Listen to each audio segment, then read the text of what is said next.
a lot of what's in the book is just sort of trying to live monastic life, and these things happen, and you have to sit and pray about them. And well, tell me how you got the impetus for this book, because one of the things you say in the book is that I think you said you grew, correct me if I'm wrong, sick of spiritual reading? Yes, I don't know if people know what Pustynia is, but Catherine Doherty wrote a book called Pustynia, so some people are familiar with that. Pustynia just means desert. And so the nuns go into the Pustynia once a month for this like real solitude and quiet time in the desert. So I was doing that. I was in Pustynia and I was reading Catherine Doherty's book, Pustynia, and it was amazing. And I literally threw it onto the ground and I shouted, I don't want to read about you anymore. I want you. Like, I just keep reading and reading and reading, trying to find him. And I don't want to do that anymore. I just want him. I don't want what's written about him. And so I did that.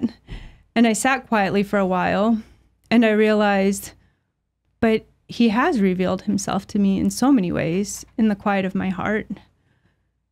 And he realized that he'd done that in so many very specific ways surrounding particularly the Father's love for his children, that right then, sitting there, I thought of 9 chapters for a book.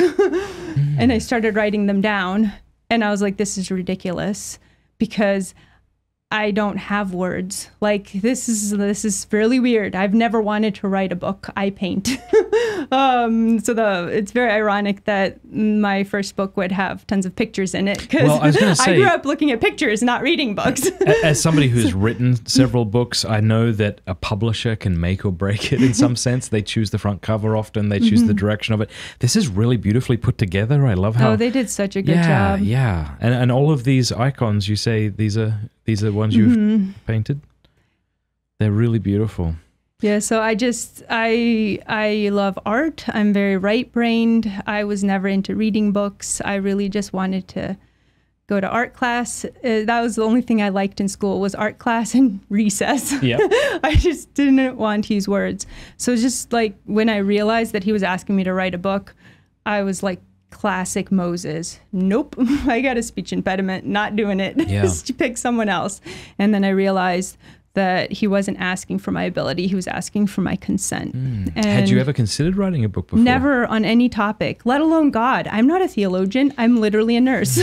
That's my training. Now, I went to Catholic U for my undergrad, so I took some philosophy classes, but most of my classes were science, nursing classes. So it was like, why would he ever ask me, of all people, to write a book about God? Like, this was so strange to me.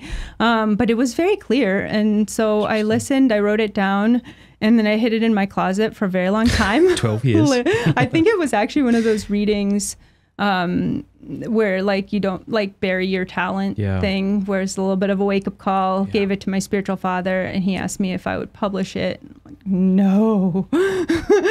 Very vulnerable to write a book about the things you're praying about your struggles and wounds. And so, and then I switched spiritual fathers and gave it to him. Surely he's going to shut that down. He said, I hope you didn't switch so that the no, it was complete just circumstance, different circumstance. So, and he also encouraged me to publish it. And so I have them to thank for that. And then one of the main reasons I hesitated is I was very sure God asked me to write it, but he hadn't told me what to do with it. And I was pretty certain that it could have been he asked me to write it just for me to hear his love for me so specifically and powerfully. And I didn't know if it was for everyone else. and then it hit me, oh, it's really hard to get books published. So this is actually very easy discernment.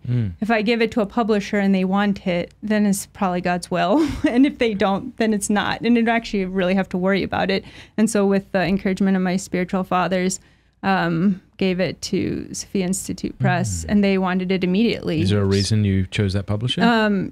It was my spiritual father's recommendation, because he had written some books, and so he said he thought that would be a good fit. I had inquired at a different publisher first, but that process sort of never happened because they were switching sort of the style that they were publishing. They were going to more academic works and away from spiritual writing. And so it just wasn't a good fit at all. So I just didn't go down that. And so I asked him, well, where would you go? Because I was Googling like all of these different Catholic publishers. I was like, I don't know anything about publishing a book. I've never wanted to do this. This is not my area. And so I just asked him, and he said, Sophia, that's who you want. That's a perfect fit. And so, and they just scooped it up and did an amazing job. Why did you call it Light of His Eyes? That was a word on that Pustynia. That was what he spoke to my heart.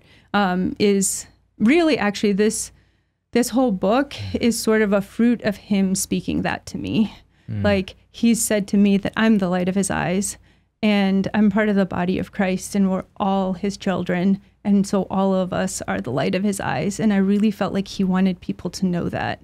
So it wasn't just for me, it was for everyone, because actually what happens to me affects the whole church. And he just wanted to share that. And I remember a long time ago, probably 20 years ago, sharing a reflection with a friend of mine on the phone. And she was just completely shocked that I was sharing this reflection, because actually it was for her and it wasn't for me so much.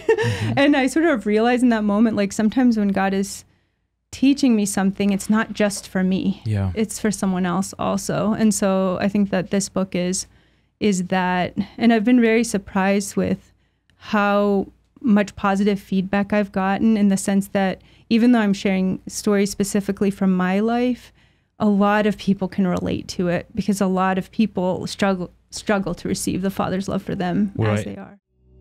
Hey, thank you so much for watching. Before you go, do us a favor, leave a comment, let us know what you thought of the video, like, and subscribe.